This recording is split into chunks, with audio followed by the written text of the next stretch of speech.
Combien de fois avez-vous dit oui alors qu'au fond de vous, vous vouliez dire non? Combien de fois avez-vous accepté une demande, une invitation ou une tâche supplémentaire tout en sentant monter en vous un sentiment de frustration ou d'épuisement? Aujourd'hui, nous allons parler de sujet qui peut littéralement transformer votre vie. Intitulé « Libérez-vous du oui, apprendre à dire non sans culpabilité ». Oui, vous avez bien entendu, apprendre à dire non. Pas de manière brutale ou égoïste, mais avec assertivité et bienveillance pour enfin vous libérer de cette culpabilité qui vous pèse. Bienvenue à tous dans ce tout premier épisode de Zéro Détour Podcast. Au micro, Jephté Gétan, ravi de vous accompagner dans cette nouvelle aventure riche en découvertes et en conversations inspirantes. Pourquoi est-il si difficile de dire non? Il faut dire que c'est normal. C'est normal parce qu'il y a des raisons psychologiques cachées derrière cette difficulté. Une difficulté qui nous pèse. Il y a tout d'abord la peur du conflit ou encore la peur du rejet. C'est-à-dire qu'il y a beaucoup d'entre nous qui craignent que dire non entraîne un désaccord, entraîne une dispute ou même une rupture relationnelle. On se dit souvent, et si cette personne m'en veut? Et si elle cesse de m'apprécier? Cette peur nous pousse à agir, à faire des choses contre notre gré. Et il y a également le désir de plaire. Nous voulons être aimés, appréciés et même validés par les autres. Ce qui nous pousse à dire oui, même quand cela nous coûte. Dire oui devient une manière de se sentir utile, de se sentir aimé ou encore intégré dans un groupe. Et il ne faut pas oublier la culpabilité. Parce que beaucoup de personnes ressentent une forte culpabilité à l'idée de décevoir ou de ne pas répondre aux attentes ou encore aux demandes des autres. On se sent responsable du bonheur, responsable du confort des autres, mais malheureusement au détriment d'une autre. Les croyances limitantes peuvent compter parmi les raisons psychologiques parce qu'il y a des phrases comme « il faut toujours aider les autres »,« dire non c'est égoïste ». Ces phrases sont souvent intériorisées depuis l'enfance. Ces croyances nous conditionnent à penser que nos besoins sont moins importants que ceux des autres. Ce qui entraîne inconsciemment le manque de confiance en soi parce qu'on se doute de sa capacité pour gérer les conflits ou encore gérer les conséquences d'un refus. Et j'ajoute l'éducation qu'on a reçue de nos parents. On a parfois été élevé dans l'idée qu'il faut être toujours disponible pour les autres et être serviable.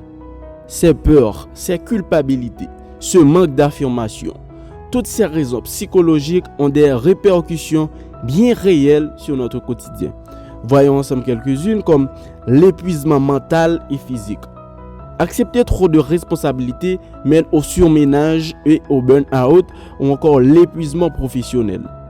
C'est-à-dire qu'on finit par s'oublier soi-même à force d'être toujours disponible, à force de toujours dire oui. Et également frustration et ressentiment. Ne pas respecter ses propres limites peut générer de la colère envers soi-même et même envers les autres. Exemple, on en veut aux autres de nous solliciter, mais en réalité, c'est à nous-mêmes qu'on en veut de ne pas avoir osé dire non. La perte de temps et d'énergie peut compter parmi les conséquences. Parfois, on se retrouve à consacrer du temps à des choses qui ne nous apportent rien, au détriment de nos priorités. Combien de projets personnels, combien de moments de repos avez-vous sacrifiés parce que vous n'avez pas su dire non? Prenons l'exemple du principe pied dans la porte. Ce principe consiste à faire une demande, à faire une petite demande facile à accepter, pour ensuite enchaîner avec une demande plus importante. C'est quoi l'idée?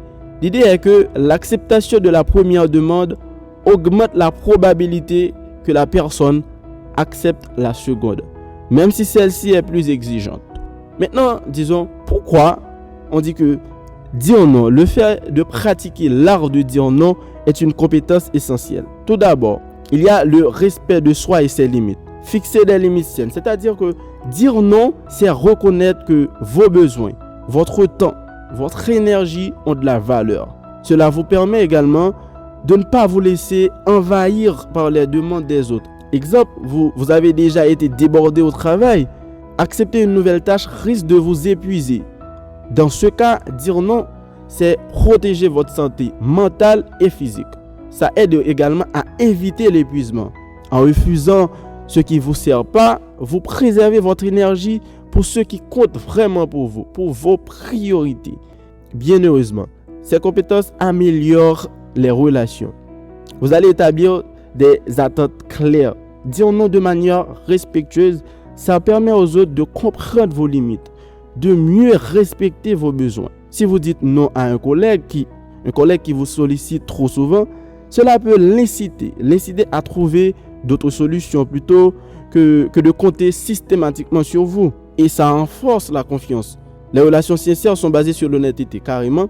Dire non montre que vous êtes authentique, vous êtes quelqu'un de vrai et que vous ne cherchez pas à plaire, à faire plaisir aux autres. Un ami appréciera davantage votre aide si elle est donnée volontairement plutôt que par obligation. C'est-à-dire que si vous aidez un ami parce que vous le voulez, ça paraît plus appréciable que si vous le faites par obligation. Cette compétence va vous aider à gagner du temps et de la liberté.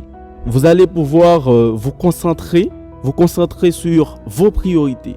Dire non aux distractions, dire non aux demandes superflues vous permet de vous focaliser sur ce qui est vrai, sur ce qui est important pour vous. Mais après tout, il faut avoir des techniques de dire non. Il faut dire non avec tact et assertivité.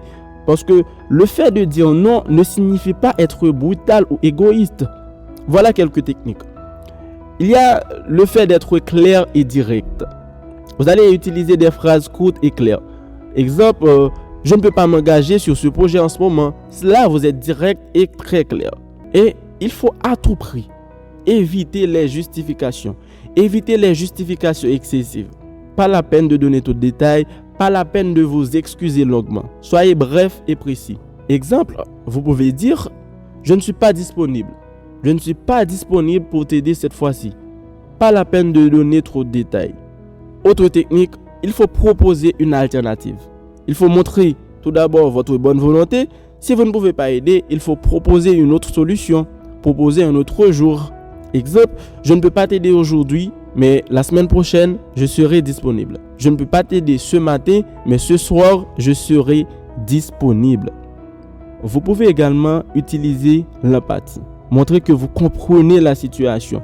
Montrer que vous comprenez la situation de votre interlocuteur. Juste avant de refuser. Il ne faut pas refuser une fois que votre interlocuteur a fait la demande. Il faut montrer à votre interlocuteur que vous comprenez sa situation. Et pour aller plus loin, il faut exprimer votre regret. Ajoutez cette touche d'empathie. Ça va rendre votre refus plus doux. En disant, comme exemple, je suis désolé, mais je ne pourrai pas vous aider aujourd'hui. Je suis désolé, mais je ne pourrai pas vous aider cette semaine. C'est ajouter une touche d'empathie, c'est exprimer votre regret et ça rend votre refus plus doux. Assez important, il faut rester ferme avec votre décision. Ne cédez pas à la pression. Si la personne insiste, répétez calmement votre refus sans justification, sans vous justifier davantage. Vous pouvez dire, je comprends que c'est important pour toi, mais ma décision reste la même. Et pour finir, il faut pratiquer l'art du non progressif. Commencez par des petites situations. Entraînez-vous à dire non dans des contextes peu stressants pour gagner en confiance. Refusez une invitation à un événement, une fête d'anniversaire.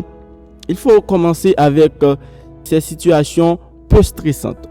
Et de là, vous allez progresser vers des situations plus complexes. Une fois à l'aise, appliquez cette compétence dans des contextes plus délicats. Vous allez pouvoir dire non à une demande professionnelle qui vous dépasse, qui dépasse vos capacités actuelles. Et vous pouvez même dire non à une amie. Parfois, on dit que dire non, on ne peut pas dire non à une amie. Et oui, une fois que vous pratiquez progressivement l'art du non, vous allez être capable de dire non dans n'importe quelle situation que vous vous trouvez. Dire non, ce n'est pas être égoïste, c'est être respectueux. Respectueux envers soi-même, respectueux envers les autres. C'est une compétence essentielle, une compétence pour préserver son bien-être, fixer des limites saines et se concentrer sur ce qui compte vraiment. En apprenant à dire non avec tact et assertivité, on gagne en liberté, on gagne en énergie, on gagne en authenticité. Alors, la prochaine fois que vous sentirez ce non monter en vous, rappelez-vous, dire non, c'est dire oui à une vie plus alignée. Dire non, c'est dire oui à vos valeurs. Dire non, c'est dire oui à vos priorités. Merci d'avoir écouté cet épisode. Je vous donne rendez-vous vendredi prochain pour de nouvelles réflexions.